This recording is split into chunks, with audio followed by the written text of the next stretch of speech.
ভারত মায়ের প্রতিকৃতিতে এবং ডক্টর শ্যামা প্রসাদ মুখার্জি ও পণ্ডিত দীনদয়াল উপাধ্যায়জির প্রতিকৃতিতে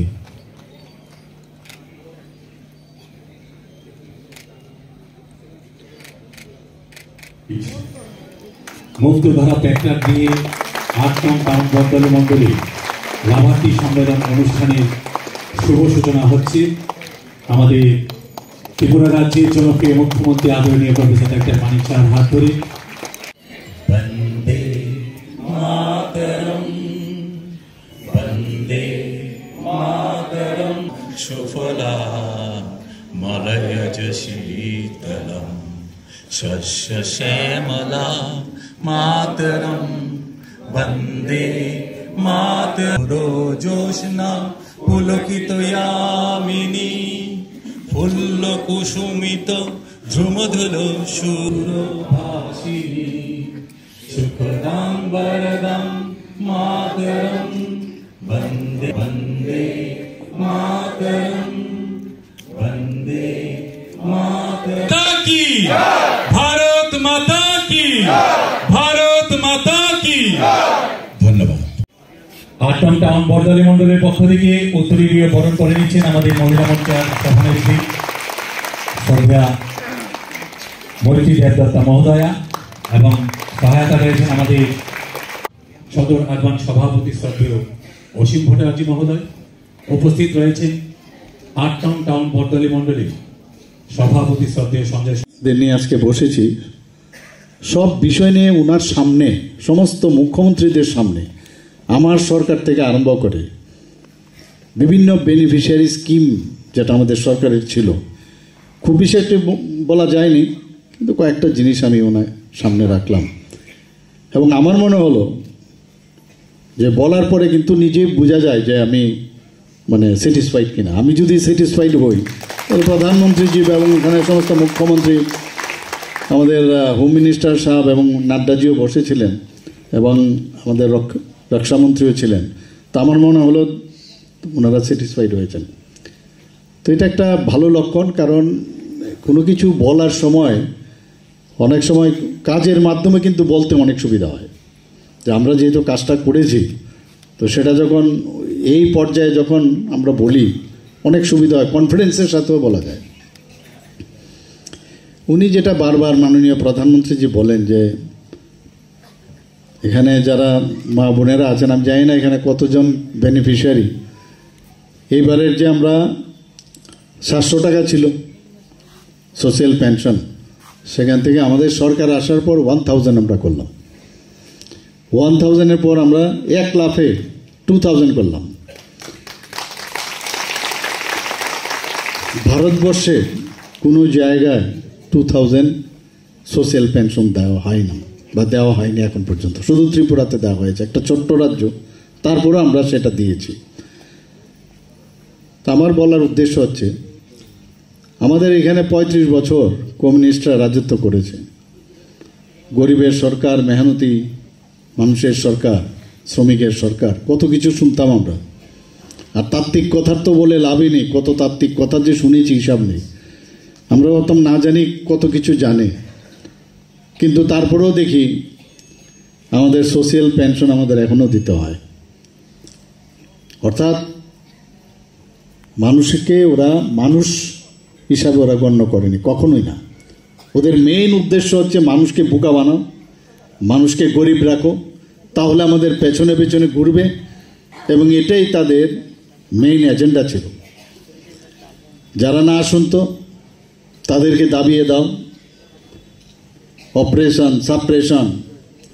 তাছাড়া আমরা সবাই জানি যে ইলেকশনের পরে কী ধরনের উচ্ছৃঙ্খল আচরণ হতো, দর্শন থেকে আরম্ভ করে আমরা দেখেছি অগ্নিসংযোগ, এবং প্রচুর লোক ত্রিপুরার থেকে চলে যেত, এবং ওয়েস্ট বেঙ্গলও আমরা দেখতাম ওখান থেকেও বহু লোক বাইরে চলে যেত। তাদের থাকার অধিকার নেই, যেহেতু এই গভর্নমেন্টের সাথে ওরা ছিল না। কিন্তু আমরা এই ধরনের যে কালচার, সেই কালচারকে আমাদের সরকার মাননীয় প্রধানমন্ত্রীজির হাত ধরে যে সরকার 2018-তে এখানে প্রতিষ্ঠিত হলো, তারপর কিন্তু আমরা বললাম, এখনও অনেকে বলে যে আরে ওরা এরকম করেছে আমরা কেন করব না।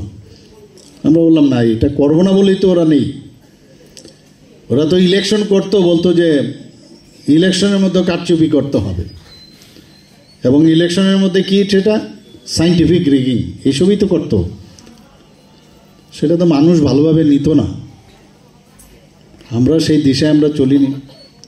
ত্রিপুরাতে আপনারা দেখেছেন 2018-তে ইলেকশনের পর 2023-এ যে ইলেকশন হলো, কোনো জায়গায় কোনো রকম অপ্রীতিকর ঘটনা ঘটেনি। ত্রিপুরাতে ইলেকশন আর সেখানে গন্ডগোল হবে না, কোনোদিন ভেবেছেন আপনারা? কারোর বাড়িতে আগুন জ্বলবে না, কাউকে মারবে না, পিটবে না, হয় কি না? আমরা বললাম না, এটা হতে দেব না, এবং হতে দেইনি। 2-4টে ঘটনা এদিক সেদিক আমাদের কাছে খবর এসছে আমাদের কাছে, কিন্তু বারবার বলেছি যে না, যখন বাই ইলেকশনে যখন আমি লড়েছি তখনও আমি দেখেছি এই ঘটনা আমার কাছে এসছে, কিন্তু 2023-এ আমি বলেছি যে না, কোনো অবস্থা আমরা সেটা মানব না। এবং সেটা আমি গর্বের সাথে কিছু সাকসেস স্টোরি আমরা দেখছি। নেগেটিভ দেখান না, সবসময় পজিটিভ। সব মানুষের সাথে কথা, এর থেকে আমরাও শিখি। আজকে এখানে আমরা যে এখানে আমার সরকারি বাংলোতে আমি প্রতি বুধবারে, যদি আমি আগরতলায় থাকি, প্রতি বুধবারে আমার সাথে মানুষ দেখা করতে আসে। মুখ্যমন্ত্রীর সময় বিশু করে একটা আমরা অনুষ্ঠান আমরা সবসময় করে থাকি এখানে। অনেক সময় অনেক সমস্যা নিয়ে মানুষ আসে। তো এই যে কানেক্ট, এবং শুধু তাই নয়, এবার তো এখানে যারা আসছে অনেক দূর দূরান্ত থেকে অনেকে আসতে পারে না।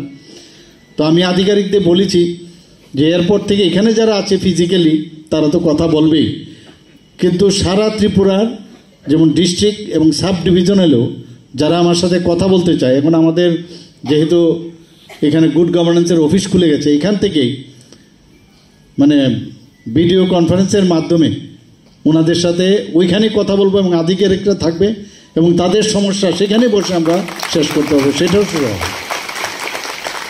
আমরা এগুলো শিখেছি একমাত্র মাননীয় প্রধানমন্ত্রীজির কাছ থেকে। যদি ওইখানে আজকে ডাইরেক্ট যদি ওই লোকটার সাথে আমি কথা বলি, ও সমস্যা যদি আজকে অনেক দূর দূরান্ত থেকে যদি সে কথা বলে মুখ্যমন্ত্রীর সাথে, আর আমি যদি তার প্রবলেমটা সলভ করি, এতে সমস্যা কি? তা আমরা সেই দিশায় আমরা কাজ করছি।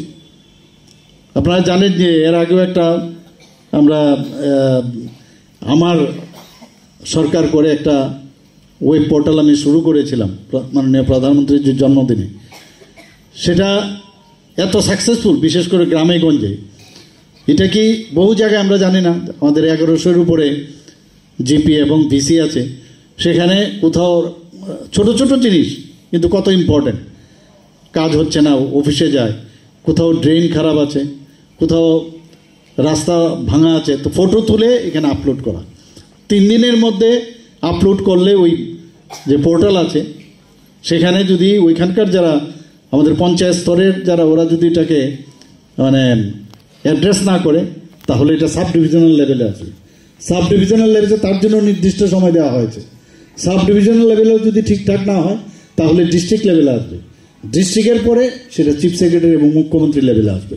তা আমরা চাইছি যে যাতে মানুষের, আমার সরকার এই কারণে নাম দিয়েছি, যাতে করে মানুষ এরকম না হয় এটা তোমার সরকার। মুখ্যমন্ত্রী হয়েছে, মুখ্যমন্ত্রীরও 2টো চোখ, আপনাদেরও আবার সাধারণ সব মানুষেরই 2টো চোখ, আলাদা কিছু না।